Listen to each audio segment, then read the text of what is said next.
Welcome back to Big Sky Buckets. I'm Big Sky, and today we're going to do a nice little holiday special. Happy holidays to everyone, and happy Merry Christmas to all those who celebrate. But today we're just going to do the good and the bad of the NBA as of recently, because I haven't done as many episodes as I have like shorts and TikToks.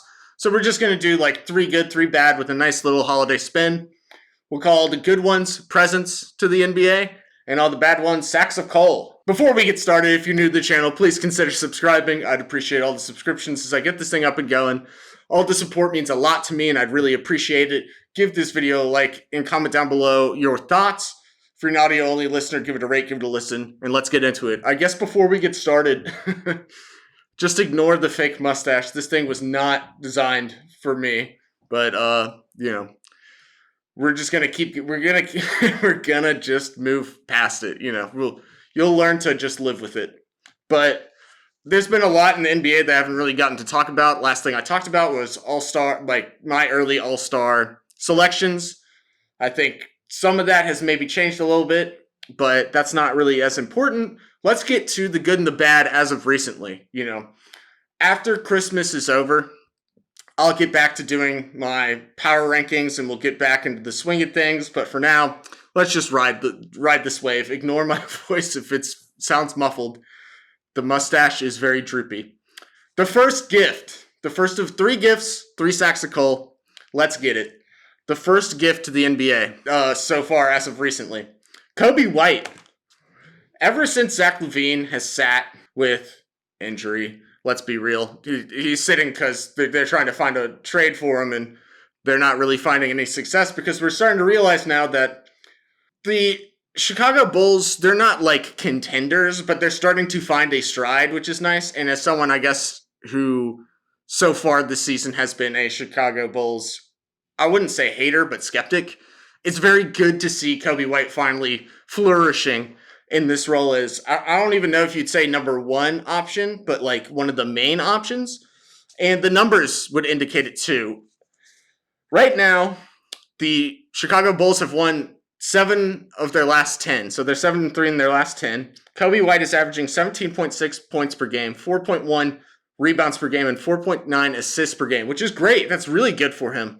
And the splits would indicate he's just on fire. Now, from the field, it's not as great, but 46% from the field, 42% from 3, which is outstanding, and 83% from the free throw line. He is just playing great, and it looks, as of today's recording, the Bulls are now the 10th seed. They're kind of tied up with Atlanta, and the Raptors are right there with them.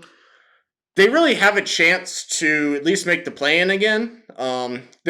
Those teams all are struggling with something, but the one team that seems to be in the best position right now in terms of trending upwards is the Chicago Bulls. I would make the argument that the Hawks are not far behind in terms of once Jalen Johnson gets back, they're probably going to start finding their stride. But yeah, Coby White has been a gift to the NBA so far, especially for the Bulls fans who have been hoping for some form of happiness and joy. And tis the season for joy, and Coby White is giving the Bulls fans that joy. So shout out to him. He's the first present on the list. Now we're going to go to the first sack of coal. This is a combo gift. If you celebrate Christmas, sometimes you get a gift for both of your parents, and it's one present, and you say it's from me to my mom and dad. This one is a sack of coal from me to these 2 teams. And this sack of coal goes to the in-season tournament finalist teams, the Los Angeles Lakers and the Indiana Pacers, both of which have struggled since that in-season tournament. They both looked incredible. I had them high on my power rankings. And ever since I did that, they just spit in my face. And I don't know what the hell is going on. It's like they used up all their magic. And now they're all, like, listen to this. Their records essentially before they played each other. The Pacers were 12-8, good record. And the Lakers were 14-9. That's basically before playing each other. I don't think the game they played each other actually counts, but in that time, the Pacers have won twice and lost 5 times, 14-13. And the Lakers have won once and lost 5 times, 15 and 14. Collectively, they have 3 wins and 10 losses between the two of them. What is going on? And I think for the Lakers, it's kind of obvious to tell that they get up for some games and they don't get up for others. For the Pacers, it feels like Tyrese Halliburton's going through a shooting slump, and the defense that I was like, hey, look, they can play defense. Well, they stopped playing defense. So at least for the Lakers, we'll get a Christmas game from them. And, LeBron has been in like every single Christmas game since I can remember. So hopefully they get up for that one and actually try. But it's looking pretty bad. And the Lakers play the Oklahoma City Thunder tonight. This episode's probably going to come out on Christmas Eve, but they might be at 500 at that point, and you just hope they don't fall below 500 on Christmas Day. But that's the first sack of coal. In-season tournament hangover, unforeseen consequences, and both teams that went to the finals are really struggling right now. The second gift to the NBA. Trae Young is so back. Oh my God. So before, the last time I talked about Trae was in the last episode, talking about All-Stars. And, technically he was in like the wild card position on my All-Star selection episode. He's starting to trend closer to starter, in my opinion. And there's going to be a lot of pushback because the team is 12 and 16 as of this recording. But Trae Young is averaging 28.3 points, 11.2 assists, 3 rebounds, and 1.3 steals. And in the past 6 games, he's shooting 50% from the field, 50% from 3 on like 9 to 10 attempts, which is insane, and 86% from the free throw line. And he's not going to the free throw line as much. He's going to like maybe 4 to 6 times instead of like 8 to 10, which has been Trae's MO for the last couple of years, which means this is more ethical ball. Here's the main thing you want to point out. When we started this season, we started with Trae shooting below 40% from the field and below 30% from 3. That was the first 12 games. The early part of the season is where you essentially really create your rhythm, and this like your shooting percentages don't fluctuate too much. But Trae has gotten over 40% from the field, but he's brought in a sub 30% from 3 split all the way up to almost 40%. He has a chance tonight to tie Oscar Robertson for the most consecutive 30-point plus, 10 assists plus games in a row, which is incredible, and it's insane. He is a hell of an offensive engine, and he's doing everything he can to keep the ship afloat while Jalen Johnson is out for the Hawks. And he has been a gift for Hawks fans like myself, and I think it's been a gift in general to the NBA, who he's become more maybe one of the most underrated players. And he's a controversial player in general, but this is what you want to see from him.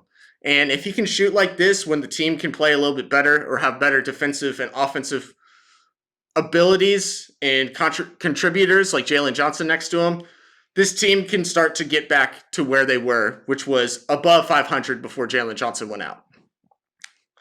The second sack of coal. We will keep this one short because I will have a full-on video for this team when they either A, finally win, or B, become the record holders of the longest losing streak in NBA history. That is the Detroit Pistons. And the sack of coal here goes to everyone in the organization, from the owner to the GM to the entire front office to Monty Williams and his coaching staff, and every player except for Cade Cunningham.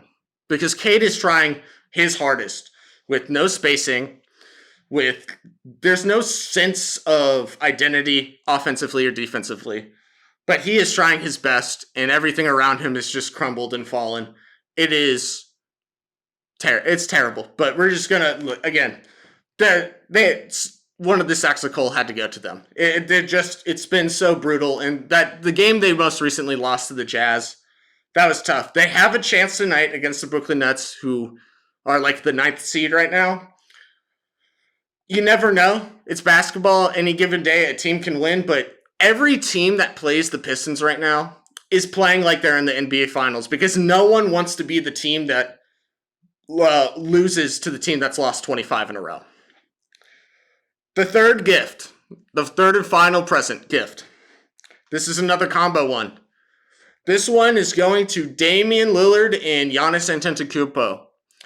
Ever since the in-season tournament ended where they lost to the Pistons, they turned it up a notch. They finally started playing the way I wanted them to. Guys, Damian Lillard and Giannis collectively, the team has gone 6-0 since the in-season tournament lost to the Pacers in the quarterfinals. Or the semifinals, my bad. I'm going to tell you their averages. Damian Lillard in 6 games, 28.5 points, essentially a little over 4 rebounds per game, and a little over 7 assists per game. Giannis, 32 points per game, 12.5 rebounds per game, and almost 7 assists per game. Guys, they're firing on all cylinders. In that time span, Dame has had one 40-point game, one 39-point game, a 33-point game. Meanwhile, Giannis has had a 37-point game, a 16-assist game, which was a triple-double, a 64-point game, and a 32-point game. It's unbelievable. Well, this is what we've wanted the whole time. It just took a little time. And again, I'm giving the gifts to the guys that I was most skeptical about. If you go about the Bulls, I was very skeptical about them. You go with Trae Young and the Hawks, I've been very skeptical about them and being like, hey, maybe they need to be sellers, all of that. And then for the Bucks, that's one of the teams I've been most skeptical about because it's like, hey, you need to be playing better than you actually are because you're too talented to. Well, they're playing better, and so now I'm giving them their kudos. Congrats, they're finding their stride. They look frightening to play on a night in, night out basis. And so I feel most bad for the New York Knicks who have to play them tonight and then also play them on Christmas Day. This is unfair that the Knicks have had to play the Bucks 4 times. And they're it's technically out of division. This is an out of division team for the Knicks, and they have to play them 4 times. They've had to play the Celtics like 3 times. This is brutal for the Knicks, but shout out to the Bucks and shout out specifically to Dame and Giannis. The pairing is going absolutely insane right now. And then my final sack of coal. This one is a really interesting one. It goes to the Phoenix Suns. Now, you might be wondering where I'm going to go with this. There's many routes to go. I could go with the Bradley Beal injury, which is terrible and is really, really, really, really bad. But I want you to notice something. In their last 12 games, there's a trend. It's literally a trend. They're going to lose 2, then they're going to win 1. Then they're going to lose 2, and then they're going to win 1. Then they're going to lose 2, and then they're going to win 1. And then they're going to lose 2, and then they're going to win 1. Guys, the Phoenix Suns, the top-heavy thing that's coming out in the NBA about how you can't win with a top-heavy team because the rest of the roster, depth is more important nowadays than it has been in the past, feels very true. When you look at this team collectively, Nurkic has been playing overall better than DeAndre Ayton has in the past for them. However, they needed a defensive anchor. They have too much offense already with KD and Book, just them alone. And they essentially here, it's Nurkic is not a defensive anchor and they need one. I don't know how they're going to get it. Bradley Beal injured again is really terrible because that's the whole point is that if all 3 are playing, you can't guard all 3 at the same time because you're going to have to like double KD or double Book, and then at least one of them will be open all the time. They're relying too heavily on guys for the most part that the rest of the makeup of this roster is minimum guys, and that is a tough pill to swallow in general. And then finally, one of the weirder things to have come out from this is that at the beginning of the year, Devin Booker looked like an all-NBA caliber player in terms of his playmaking skills were just incredible. But in recent times, you notice that their offense gets really stagnant, which is bizarre. Like, there's a lot of times where Devin Booker, instead of being a primary playmaker, is like in the post, getting ready, just dribbling the ball a bajillion times, like taking 20 seconds to get ready to do a like Kobe-esque fadeaway jumper and just bricks it, and then the possession is over. Kevin Durant has been phenomenal for him, and I also think Devin Booker has been great for them, but there's moments of mental lapse with this team. And they're now at 500, I believe, 10th seed in the West. They play on Christmas Day, but you're starting to feel concerned for them. And teams are getting better. There's a lot of concern overall here if you're a Phoenix Suns fan, and I don't know where the joy is going to come from this team, how to fix it. I'm sure they'll be trying to be buyers at the deadline, but what assets do they really have to buy? But yeah, that's about it. So gifts, Kobe White, Trae Young, Damon Giannis, and the Sacks of Cole, Pacers and Lakers in season tournament hangover, the overall vibe in Detroit, and the Phoenix Suns recently. And yeah, that's all I got for you guys today. I just needed to get something out. I think this was a fun little tidbit to do some good and bad as of recently. I wish I could have picked something that's not Detroit so I could just wait for the full video, but really it's so in your face. I have to talk about it a little bit. I tried my best not to talk too much about it. The Suns one is really bizarre because there's a lot of these teams like the Warriors who are now at 500 now and they're kind of tied up with the Suns. There's a lot of teams vying for the play-in position, and a team that's falling right now could suffer in the long run because you have teams. I know they're a long shot out, but the Memphis Grizzlies winning 2 straight with Ja back, they're starting to gain momentum. The Clippers have gained momentum. They're solidly in the playoff picture right now. With the Lakers kind of falling, the Suns kind of falling, the Warriors are starting to turn it on, and a lot of that is because of Steve Kerr trusting the young guys and playing them more. And that has, like we've talked about before, is he's just needed to do that for a while. And now that he's doing it, they're starting to trend upwards, along with Clay's level of play getting a little bit better. And the main thing for the Suns, I know I'm just rehashing, they can't be buyers. They just don't have the assets. You can't trade Bradley Beal. You're definitely not going to trade Kevin Durant or Devin Booker. And then who else do you have to trade? Who's going to take Nurkic? And you need a defensive anchor. Really, if they just had a defensive anchor, these problems they would just be lessened. Like a Clint Capella would do well for them, or because you're not going to get someone like a Derek Lively, you're not going to get someone like a Chet Holmgren. I know I'm just speaking rookies right now, but even the top of the tier shot blockers and defensive anchors, that you just don't have the assets for it. So they're in a really, really rough position as of recently. So yeah, that's what I got for you guys today. Hope you enjoyed the holiday special. Merry Christmas Eve if you're watching this on Christmas Eve. Merry Christmas if you're watching this on Christmas. And happy holidays to those who don't celebrate Christmas.